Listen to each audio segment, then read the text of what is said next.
अभी जो आपने वीडियो क्लिप देखी वो थी आज से ठीक 48 साल पहले हुए एक खौफनाक विमान हादसे की एक झलक, जिसमें KLM नाम का विमान टेनेरिफ एयरपोर्ट पर खड़े पैन AM विमान से सीधा जाकर टकरा जाता है। उसके बाद क्या हुआ था जानेंगे इस वीडियो में।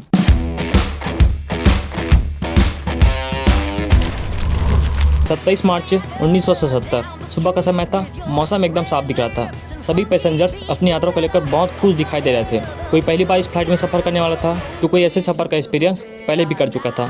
KLM फ्लाइट सुबह 9:10 में एम्स्टर्डम एयरपोर्ट से टेक ऑफ करने वाली थी। इससे पहले सभी पैसेंजर्स प्लेन में बैठ चुके थे। इस फ्लाइट में जवान, बच्चे, न्यू कपल से भी ट्रैवल कर रहे थे। अधिकांश यात्री छुट्टियां मनाने के लिए कैनरी द्वीप जा रहे थे। एम्स्टर्डम में मौसम पूरी तरह से क्लियर था, उड़ान शेड्यूल पर थी और किसी भी प्रकार की देरी की कोई सूचना नहीं थी।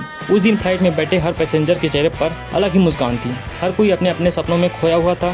कोई समुद्र की कल्पना कर रहा था, कोई उगती सूरज की तो कोई समुद्र के किनारे पर बिखरे रेत की। इस फ्लाइट में कुल 248 लोग सवार थे, जिसमें 234 यात्री और 14 क्रू मेंबर शामिल थे। ज़्यादातर यात्री नीदरलैंड से थे। इस फ्लाइट के कैप्टन जैक वान जाटन थे, जो उस समय KLM के सबसे अनुभवी पायलटों में से एक थे। उनके पास 11,700 प्लस घंटे से भी ज़्यादा का प्लेन उड़ाने का अनुभव था। दिलचस्प बात यह थी कि उसी दिन वे किसी ट्रेनिंग मिशन से लौटे थे। उनकी तस्वीरें कंपनी की मार्केटिंग में छपती थी और उन्होंने अपनी इच्छा से इस फ्लाइट को उड़ाने की जिम्मेदारी ली थी। उन पर न केवल कंपनी की रिपुटेशन बनाए रखने का दबाव था, बल्कि यात्रियों की उम्मीदों और ड्यूटी टाइम लिमिट का भी भारी दबाव था।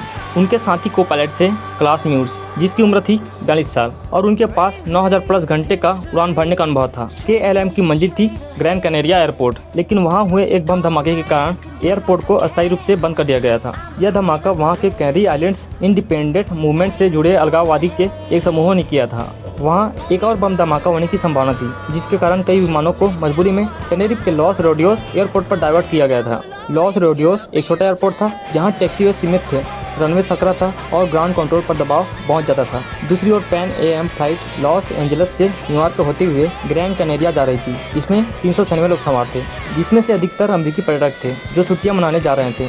इस फ्लाइट के कैप्टन थे विक्टर ग्रुप्स, जिनके पास 25,000 प्लस घंटे प्लेन उड़ाने का अनुभव था। जहाँ दोनों विमानों को कैरी द्वीप जाना था, लेकिन वहाँ हुए एक बम धमाके के कारण दोनों विमानों को टेनेरिफ के एक मुख्य रनवे पर पार्क किया गया था। दोनों फ्लाइट्स KLM और पैन AM रनवे पर खड़ी थी। टेनेरिफ एयरपोर्ट बड़ा नहीं था, यहाँ इतनी जगह नहीं थी कि बोइंग 747 जैसे दो बड़े विमान आसानी से टैक्सी कर सकें। टैक्सीवे सीमित और सक्रिय थे, जहाँ विमान धीरे धीरे चलकर रनवे तक जाते थे।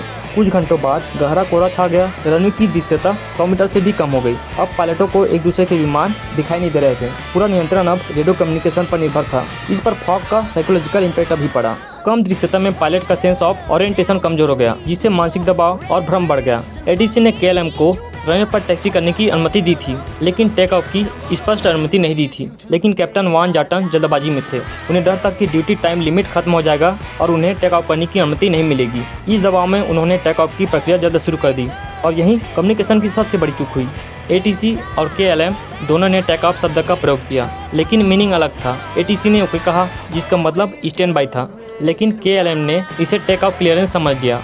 यह घटना बताती है कि एविएशन कम्युनिकेशन में स्पष्टता और सटीकता कितनी आवश्यक होती है। उसी समय पैन AM फ्लाइट टैक्सी कर रही थी और अब भी उसी रनवे पर मौजूद थी। पैन AM के पायलट ने रेडियो पर कहा, we are still on the runway. ATC ने कहा, stand by for take off. लेकिन दोनों रेडियो मैसेज एक साथ ट्रांसमिट हुए, जिससे सिग्नल ओवरलैप हो गए और KLM को पैन AM की चेतावनी सुनाई नहीं दी। KLM ने अपनी इंजन चालू कर दिए और विमान को दौड़ाना शुरू कर दिया। उसी वक्त पैन AM अभी भी रनवे पर था।